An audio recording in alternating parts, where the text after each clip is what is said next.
بسم اللہ الرحمن الرحیم۔ السلام علیکم، کیسے ہیں آپ سب؟ انشاءاللہ سبھی ٹھیک ہوں گے اور اللہ کی رحمتوں کے سائے میں ہوں گے۔ ایک شخص غصے کا بہت تیز تھا۔ ایک عالم کے پاس گیا اور اس سے مشورہ لیا۔ عالم نے کہا جب غصہ آئے تو جنگل جاؤ اور وہاں درخت میں کیل ٹھوکنا۔ اس نے ایسا ہی کیا۔ آخر ایک دن اس کا غصہ ختم ہو گیا۔ اس نے عالم کو بتایا۔ عالم نے کہا اب اس درخت سے یہ کیلیں نکال لو۔ آدمی نے کیلیں نکال لی لیکن درخت میں سوراخ ہو گئے۔ عالم نے کہا یہ وہ سوراخ ہیں جو تم غصے کی حالت میں لوگوں کے دلوں میں کرتے تھے۔ انشاءاللہ سورہ یونس کی آیت نمبر 68 سے سٹارٹ کریں گے۔ اعوذ باللہ من الشیطان الرجیم، بسم اللہ الرحمن الرحیم۔ لوگوں نے کہہ دیا کہ اللہ نے کسی کو بیٹا بنایا ہے۔ سبحان اللہ، وہ تو بے نیاز ہے۔ آسمانوں اور زمین میں جو کچھ ہے سب اس کی ملک ہے۔ تمہارے پاس اس قول کے لیے آخر دلیل کیا ہے؟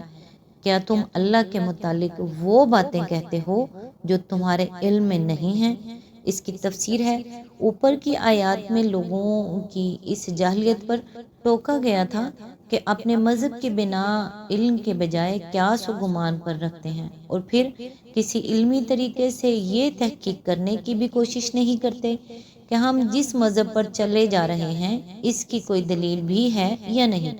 اب اسی سلسلے میں عیسائیوں اور بعض دوسرے اہل مذاہب کی اس نادانی پر ٹوکا گیا ہے کہ انہوں نے محض گمان سے کسی کو خدا کا بیٹا ٹھہرا لیا۔ سبحان اللہ کا کلمہ تعجب کے طور پر بھی اور کبھی اظہار حیرت کے لیے بھی بولا جاتا ہے اور کبھی اس کے واقعی معنی ہی مراد ہوتے ہیں، یعنی یہ کہ اللہ تعالیٰ ہر عیب سے منزہ ہے۔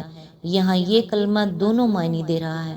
لوگوں کے اس قول پر اظہار حیرت بھی مقصود ہے اور ان کی بات کے جواب میں یہ کہنا بھی مقصود ہے کہ اللہ تو بے عیب ہے، اس کی طرف بیٹے کی نسبت کس طرح صحیح ہو سکتی ہے؟ یہاں ان کے اس قول کی تردید میں تین باتیں کہی گئی ہیں۔ ایک یہ کہ اللہ بے عیب ہے، دوسرے یہ کہ وہ بے نیاز ہے، تیسرے یہ کہ آسمان و زمین کی ساری موجودات اس کے ملک ہیں۔ یہ مختصر جوابات تھوڑی سی تشریح سے بآسانی سمجھ میں آ سکتے ہیں۔ ظاہر بات ہے کہ بیٹا یا تو صلبی ہو سکتا ہے یا متبنی۔ اگر یہ لوگ کسی کو خدا کا بیٹا صلبی معنوں میں قرار دیتے ہیں تو اس کے معنی یہ ہیں کہ خدا کو اس حیوان پر قیاس کرتے ہیں جو شخص حیثیت سے فانی ہوتا ہے اور جس کے وجود کا تسلسل بغیر اس کے قائم نہیں رہ سکتا کہ اس کی کوئی جنس ہو اور اس جنس سے کوئی اس کا جوڑا ہو اور ان دونوں کے صنفی تعلق سے اس کی اولاد ہو جس کے ذریعے سے اس کا نوعی وجود اور اس کا کام باقی رہے۔ اور اگر یہ لوگ اس معنی میں خدا کا بیٹا قرار دیتے ہیں کہ اس نے کسی کو متبنی بنایا ہے تو یہ دو حال سے خالی نہیں۔ یا تو انہوں نے خدا کو اس انسان پر قیاس کیا ہے جو لاولد ہونے کی وجہ سے اپنی جنس کے کسی فرد کو اس لیے بیٹا بناتا ہے کہ وہ اس کا وارث ہو اور اس نقصان کی جو اسے بے اولاد رہ جانے کی وجہ سے پہنچ رہا ہے برائے نام ہی صحیح کچھ تو تلافی کر دے۔ یا پھر ان کا گمان یہ ہے کہ خدا بھی انسان کی طرح جذباتی میلانات رکھتا ہے اور اپنے بے شمار بندوں میں سے کسی ایک کے ساتھ اس کو کچھ ایسی محبت ہو گئی ہے کہ اس نے اسے بیٹا بنا لیا ہے۔ ان تینوں صورتوں میں سے جو صورت بھی ہو، بہرحال اس عقیدے کے بنیادی تصورات میں خدا پر بہت سے عیوب، بہت سی کمزوریوں، بہت سے نقائص اور بہت سی احتیاجوں کی تہمت لگی ہوئی ہے۔ اسی بنا پر پہلے فقرے میں فرمایا گیا ہے کہ اللہ تعالیٰ ان تمام عیوب، نقائص اور کمزوریوں سے پاک ہے جو تم اس کی طرف منسوب کر رہے ہو۔ دوسرے فقرے میں ارشاد ہوا کہ وہ ان حاجتوں سے بھی بے نیاز ہے جن کی وجہ سے فانی انسانوں کو اولاد کی یا بیٹا بنانے کی ضرورت پیش آتی ہے۔ اور تیسرے فقرے میں صاف کہہ دیا گیا کہ زمین و آسمان میں سب اللہ کے بندے اور اس کی مملوک ہیں۔ ان میں سے کسی کے ساتھ بھی اللہ کا ایسا کوئی مخصوص ذاتی تعلق نہیں ہے کہ سب کو چھوڑ کر اسے وہ اپنا بیٹا یا اکلوتا یا ولی عہد قرار دے لے۔ صفات کی بنا پر بے شک اللہ بعض بندوں کو بعض کی بنسبت زیادہ محبوب رکھتا ہے، مگر اس محبت کے یہ معنی نہیں ہے کہ کسی بندے کو بندگی کے مقام سے اٹھا کر خدائی میں شرکت کا مقام دے دیا جائے۔ زیادہ سے زیادہ اس محبت کا تقاضا بس وہ ہے جو اس سے پہلے کی ایک آیات میں بیان کر دیا گیا ہے کہ جو ایمان لائے اور جنہوں نے تقوی کا رویہ اختیار کیا ان کے لیے کسی خوف اور رنج کا موقع نہیں، دنیا اور آخرت دونوں میں ان کے لیے بشارت ہی بشارت ہے۔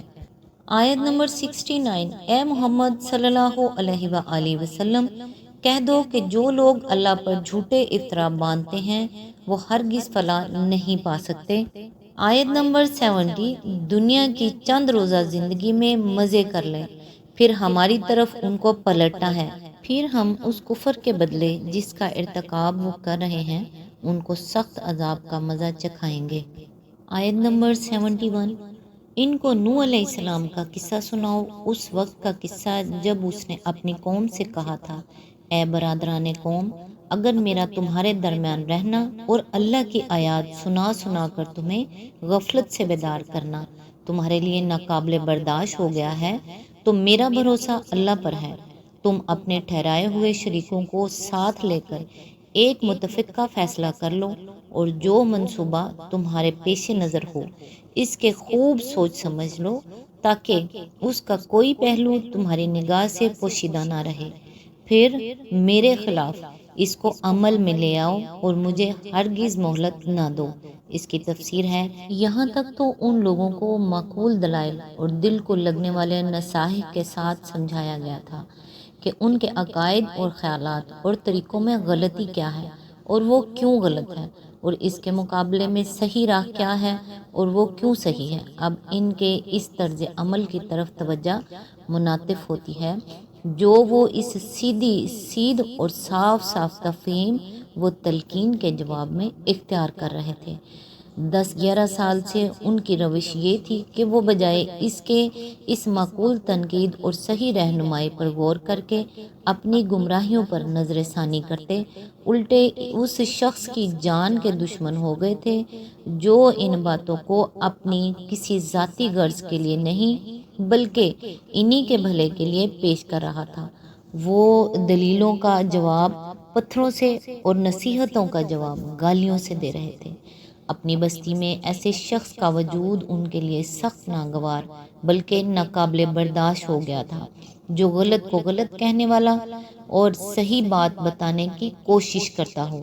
ان کا مطالبہ یہ تھا کہ ہم اندھوں کے درمیان جو آنکھوں والا پایا جاتا ہے وہ ہماری آنکھیں کھولنے کے بجائے اپنی آنکھیں بھی بند کر لے، ورنہ ہم زبردستی اس کی آنکھیں پھوڑ دیں گے تاکہ بینائی جیسی چیز ہماری سرزمین میں نہ پائی جائے۔ یہ طرز عمل جو انہوں نے اختیار کر رکھا تھا، اس پر کچھ اور فرمانے کے بجائے اللہ تعالیٰ اپنے نبی کو حکم دیتا ہے کہ انہیں نوح علیہ السلام کا قصہ سنا دو۔ اسی قصے میں وہ اپنے اور تمہارے معاملے کا جواب بھی پالیں گے۔ یہ چیلنج تھا کہ میں اپنے کام سے باز نہ آؤں گا، تم میرے خلاف جو کچھ کرنا چاہتے ہو کر گزرو، میرا بھروسہ اللہ پر ہے۔ آج تک کے لیے بس اتنا ہی، نیکسٹ انشاءاللہ آیت نمبر 72 سے سٹارٹ کریں گے۔ تب تک کے لیے دعاؤں میں یاد رکھیے گا۔ اللہ حافظ۔